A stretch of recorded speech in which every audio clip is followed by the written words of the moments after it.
तो ये 4 युग सतयुग, त्रेता, द्वापर, कलयुग। कलयुग में आयु है 4,32,000 साल, इससे डबल है आयु। द्वापर की से 3 गुना आयु है, त्रेता की से 4 गुना आयु है, सतयुग की 4 युग की टोटल मिला के 43,20,000 होता है। उसको एक चतुर्युग कहते हैं। तो ऐसे इकोतिर चतुर्युग होता है, तब एक मनवंतर होता है, ऐसे 14 मनवंतर होता है, तब एक कल्प होता है, तब ब्रह्मा का एक दिन होता है। और ब्रह्मा का एक दिन होता है तो कल्प प्रलय होता है, तीनों लोग खत्म हो जाता है, भूलोक, भूगोलोक, स्वर्लोक, तीनों लोग खत्म हो जाता है। इसलिए ये ब्रह्मांड की आयु ब्रह्मा का 100 साल। तो ब्रह्मा का एक दिन बराबर धरती पर 1000 चतुर्युग होता है, माना समय होता है 4,32 करोड़ साल। तो इतना ही दिन रात मिला के 8,64 करोड़ साल होता है। तो ब्रह्मा के 2 पराद है, ब्रह्मा के एक पराद में 50 साल है, दूसरे पराद में 50 साल है, तो 100 साल ब्रह्मा का 100 साल। तो ब्रह्मा का एक साल माना 31 खरब 10 अरब 40 करोड़ साल होता है।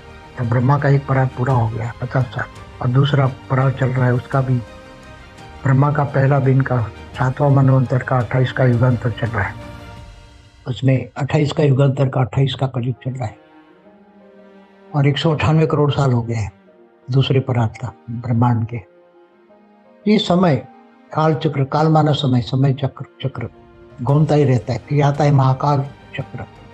महाब्रह्म से, महाज्ञान से, महाब्रह्मांड में अनंत कोटि ब्रह्मांड है। अनंत कोटि माना अनंत करोड़ों ब्रह्मांड, अनंत प्रकार के ब्रह्मांड। कोटि के 2 अर्थ है, कोटि माना करोड़ भी होता है, कोटि माना प्रकार भी होता है। तो अनंत कोटि माना करोड़ों ब्रह्मांड, अनंत प्रकार के ब्रह्मांड, ये महाब्रह्मांड में होता है। महाब्रह्मांड माना गैलेक्सी, आकाश गंगा, और ऐसे अनंत अनंत महाब्रह्मांड, गैलेक्सी, आकाश गंगाएं होती है यूनिवर्स में, जिसको परम महाब्रह्मांड कहते हैं। जैसे great universe, great great universe, multiverse, ये सब ज्ञान सुनिए। हमारा मल्टीवर्स की पूरी किताब है, लाइव इन मल्टीवर्स, देखिए, सुनिए, समझिए।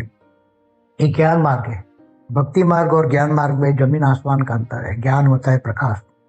तो जब सतयुग, त्रेता, द्वापर, कलयुग घूमता ही रहता है, घूमता ही रहता है, तो कलयुग में तो अनेक धर्म, मठ, पंथ, संप्रदाय आते हैं, और उसके आपस में ही लड़ते रहते हैं, आपस में ही, और इनके कारण धर्म युद्ध होता है, और धीरे धीरे फिर लड़ते लड़ते मिट जाते हैं। तो कलयुग के अंत में पूरा कलयुग का विनाश होकर सतयुग आता है। फिर सतयुग, त्रेता, द्वापर, कलयुग, ऐसे 4 युग परिवर्तन होते रहते हैं। तो अभी जो होने वाला है, अभी क्या होने वाला है, अंत प्रलय में, प्रलय में, कल प्रलय में क्या होता है, सब डिटेल में मैंने और पुरानी वीडियो में बताया होगा। महाकल प्रलय में, महाकाल प्रलय